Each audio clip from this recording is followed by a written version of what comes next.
Hujan deras mengguyur desa Sukamurni malam itu. Petir berkilat di balik awan hitam, menyambar pucuk pohon bambu di tepi pemakaman tua. Tanah berlumpur, udara lembab dan aroma kemenyan. Sisa pemakaman siang tadi masih terasa menusuk. Di tengah tanah becek itu, Pak Rahmat, penggali kubur satu-satunya di desa, masih bekerja. Tangannya gemetar karena dingin, tapi ia harus menyelesaikan satu makam lagi malam itu. Permintaan dari keluarga korban kecelakaan yang tak bisa ditunda. Cepat dikubur malam ini, Pak. Jangan lewat tengah malam, kata keluarga jenazah. Sebelum pergi terburu-buru, alasannya tak dijelaskan, tapi wajah mereka tampak tegang, seolah menyembunyikan sesuatu. Pukul 23.45, hanya tinggal satu sekop terakhir sebelum lubang cukup dalam untuk peti. Namun, tiba-tiba cangkul Pak Rahmat menghantam sesuatu yang keras. Ia berhenti. Suaranya bukan tanah atau batu, melainkan kayu. Ia menyibak tanah dengan hati-hati. Benar saja, di bawah sana sudah ada papan kayu tua, berlumut dan retak. Padahal ia yakin betul tempat itu belum pernah dipakai. Ia membersihkan lumpur di permukaannya dan menemukan tulisan pudar, seolah tergores dari dalam. Jangan buka. Jantungnya berdegup cepat. Ia mencoba mengabaikan.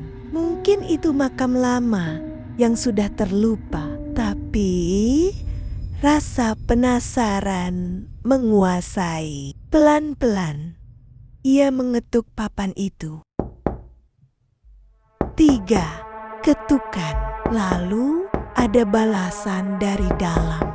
Tok, tok, tok. Pak Rahmat terpaku. Suaranya jelas, bukan gema, bukan pantulan air. Seperti seseorang yang mengetuk balik dari bawah tanah.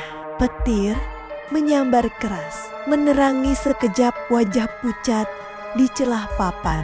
2 mata kosong menatap ke arah Pak Rahmat. Ia berteriak dan jatuh, tersungkur ke tanah basah. Ketika berani melihat lagi, wajah itu sudah hilang. Hanya tanah becek dan akar-akar yang bergerak pelan seperti ular. Pak Rahmat menutup lubang itu. Tergesa, ia meletakkan peti jenazah baru di atasnya, lalu menimbun cepat dengan tanah basah. Sambil gemetar, ia berkata pelan, "Maaf, cuma ikut perintah." Malam berikutnya, ia tak bisa tidur. Suara ketukan dari tanah seolah mengikuti pikirannya kemanapun. Tok, tok, tok, tok. Kadang terdengar lirih, seperti bisikan perempuan di telinganya. "Kamu kubur aku lagi." Istrinya, Bu Rini, mengira Pak Rahmat mulai lelah bekerja. Tapi pagi hari berikutnya, warga mulai melapor. Bunga tabur di makam baru itu berpindah tempat sendiri, dan batu nisannya bergeser setiap malam. Ada yang bersumpah melihat wanita berbaju putih duduk di atas makam itu menjelang subuh. Rambutnya panjang basah, tubuhnya miring, seolah mencari sesuatu di tanah. Malam Jumat Kliwon, langit gelap tanpa bintang. Pak Rahmat tak tahan rasa bersalah. dan ketakutan yang menjerat pikirannya setiap malam. Ia membawa senter dan linggis, lalu kembali ke pemakaman. Hujan gerimis turun pelan. Begitu ia tiba, batu nisan yang baru dibuat sudah miring dan retak. Tanah di bawahnya bergelombang pelan, seperti ada sesuatu yang bernafas di bawah sana. Dengan tangan gemetar, ia menggali lagi. Senter dipegang erat, tapi cahaya terus bergetar. Beberapa menit kemudian, cangkulnya menyentuh 2 peti di bawah satu liang. Yang satu masih baru. Itu peti jenazah wanita kecelakaan tadi malam. Yang satu lagi lebih tua, rapuh dan terbuka separuh. Di dalamnya tulang belulang terbungkus kain putih usang dengan papan nama kayu. Nadia S. meninggal 2012. Pak Rahmat mundur.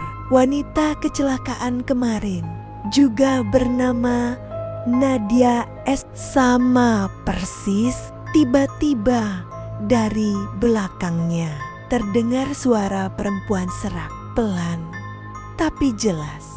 Aku belum pernah mati. Mereka salah kuburanku. Ia menoleh.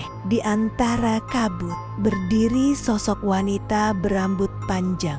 Separuh tubuhnya hangus, kulitnya terkelupas.